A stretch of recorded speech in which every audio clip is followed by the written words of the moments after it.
And dozens detained for protesting the arrest of Delhi Chief Minister and a prominent opponent of India's Prime Minister, Arvind Kejriwal, of the Aam Aadmi Party, now the subject of a graft probe in what critics call a crackdown ahead of national polls. And for more on this story, we're joined by Sumit Ganguly. He's Distinguished Professor of Political Science from Indiana University Bloomington. Thanks for joining us, Professor. Now, earlier on this bulletin, we spoke to our correspondent, and she said this is the first time a sitting minister has been arrested. Now, in your words, disqualified. It's not just elected. He was elected 2012, 2013, elected 2015, 2020. But given the trend we've seen of arrests of opposition figures, opposition leaders, given what we see in terms of the election coming up April 19th, how would you characterize this particular disqualification? This is a profoundly disturbing development, and it bodes ill for the future of India's democracy. Coming so hard on the heels of an impending election to suddenly charge a sitting chief minister of the National Capital Territory and incarcerating him is a profoundly disturbing development.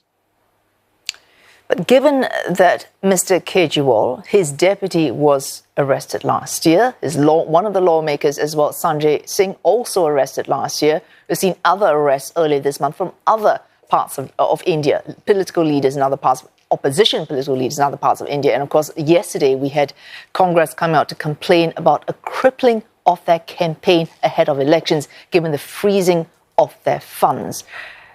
How would you characterize, I suppose, arguably the ruling party's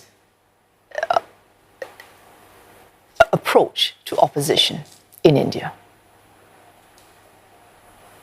The ruling party, in my judgment, is resorting to tactics that are designed to cripple their principal critics and the principal sources of opposition. And this does not signify a positive trend for India's democracy. India's democracy used to be chaotic, used to be raucous, used to be quite open, and these efforts to curb the voices of key members of the opposition, particularly on the eve of an election, is not exactly a welcome trend by any means. But you could say, now, I think last month, there are already reports that the opposition coalition of about just over 24 regional parties, opposition parties, uniting to challenge the ruling BJP. There were issues with infighting, failure to share seats for the election, failure to work together. Of course, intimidation they felt from federal agencies. Could moves that we're seeing, both targeting Congress and Aam Aadmi as well, could that be what it needs, fear of existential survival, to drive the need to unify, the need to work together and challenge the ruling party?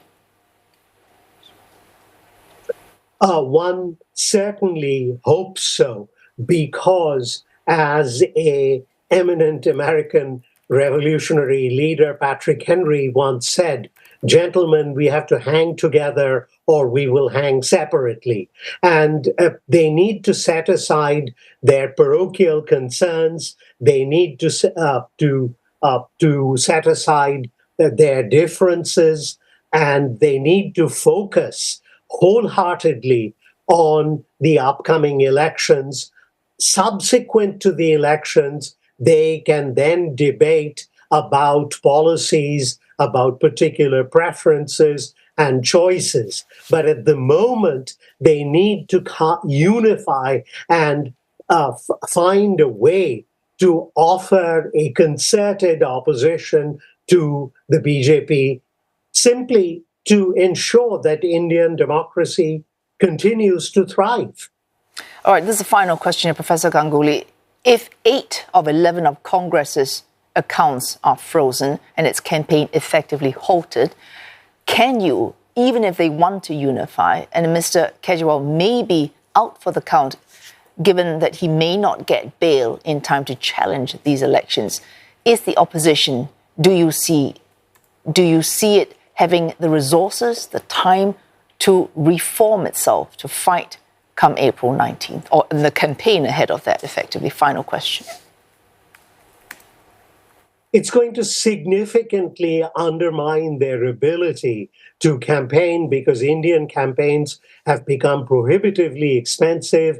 They involve digital advertising. They involve physical advertising in newspapers. They require massive campaign rallies where you have to get people out in the hustings. And all of this costs significant amounts of money. And if their monetary financial base is so constrained, it is going to significantly and adversely affect their ability to campaign, with major consequences for potential electoral outcomes. Thanks so much for joining us this evening. Sumit Ganguly, Distinguished Professor of Political Science from Indiana University Bloomington.